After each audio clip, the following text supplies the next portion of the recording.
this way, right this way. Have a seat wherever you'd like. There's some great stuff going on. Thank you all so much for coming. Have a seat, have a seat. Do you think they know? I don't know. Have you guys heard the good news? No. No? Well, Mary should be here soon, and she'll tell you all about it. There she is. There she is.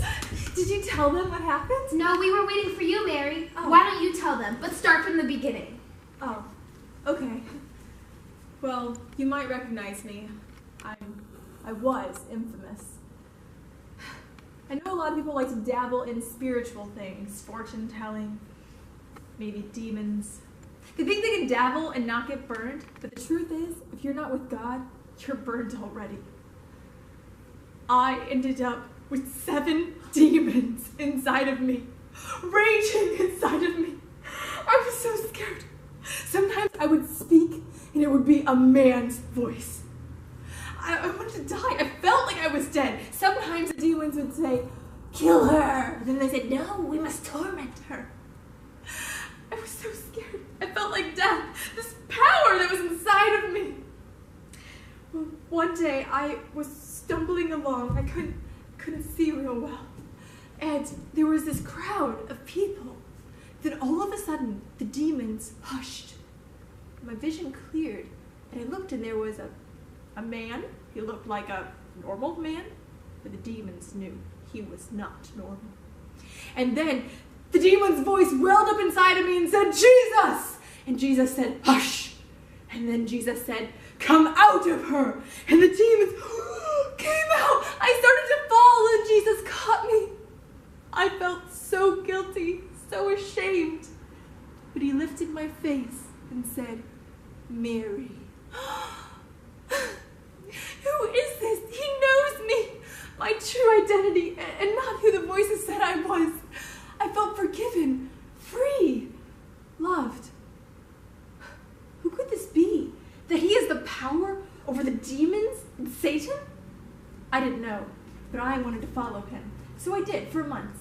Everywhere he went, he would speak love, and he also spoke truth, and he spoke it straight. It's one thing I especially liked about him.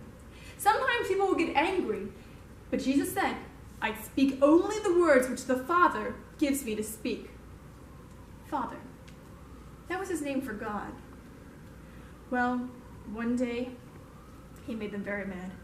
And it was just a few days ago, I was at home, sleeping. It was early in the morning, and my friends burst into the house. They said, "Mary, they've taken him! They've taken Jesus! They're going to crucify him!" I threw on my cloak, and I ran down as fast as I could. I couldn't get close. The crowds of people. There were just so many people. And then I saw the cross. It was going down. I tried to get close, but I couldn't. By the time I finally made my way over, Jesus! He was on the cross! No! No! He's my friend! How? He had the power over the demons. How could you be on the cross?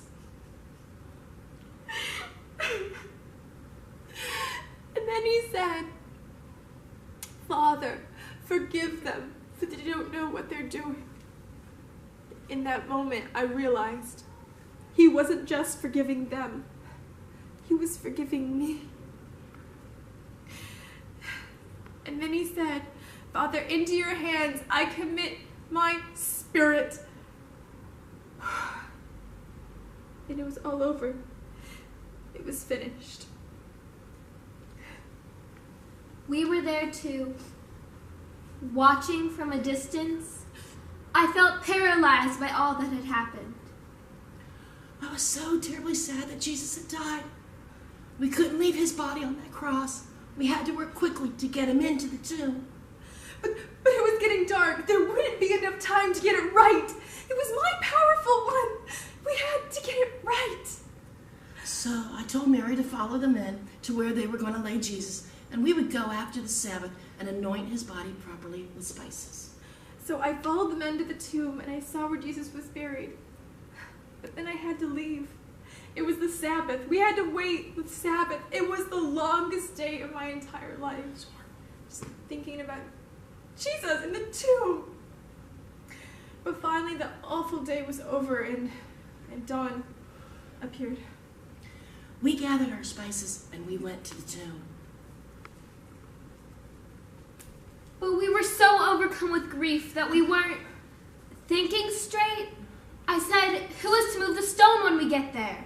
And then we looked over this hill and we saw our answer. The stone had been pushed aside. Somebody had stolen Jesus' body. The guards are gone. The seal was broken.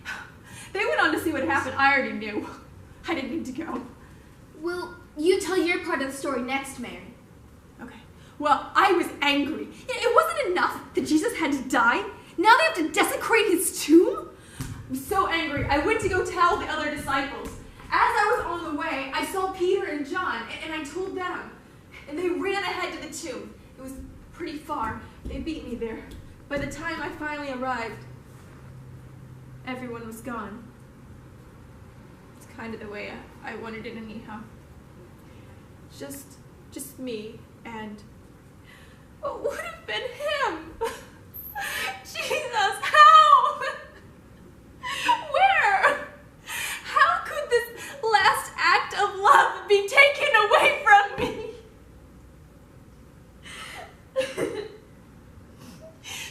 And then I looked into the tomb and there was one man too.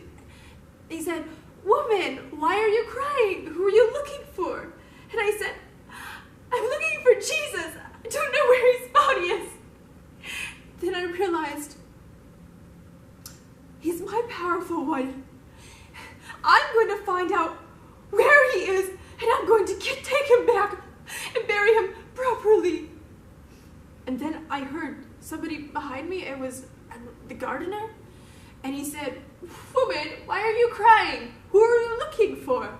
And I said, "If you've taken away my Lord, tell me where you put him, and I'm going to take him back." And then he said, "Mary." Jesus, you're alive.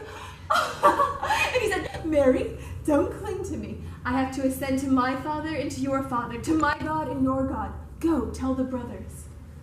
Did he say that his father could be my father? I went and told the brothers and sisters that Jesus is alive. Not only did he have the power over Satan and the demons, Jesus has the power over death. Yes. Believe my testimony. I've journeyed through darkness. Maybe you have too. That path is just destruction, lies, confusion, death. But with Jesus, there's an identity. There's forgiveness, a father, family. There's grace, love, life.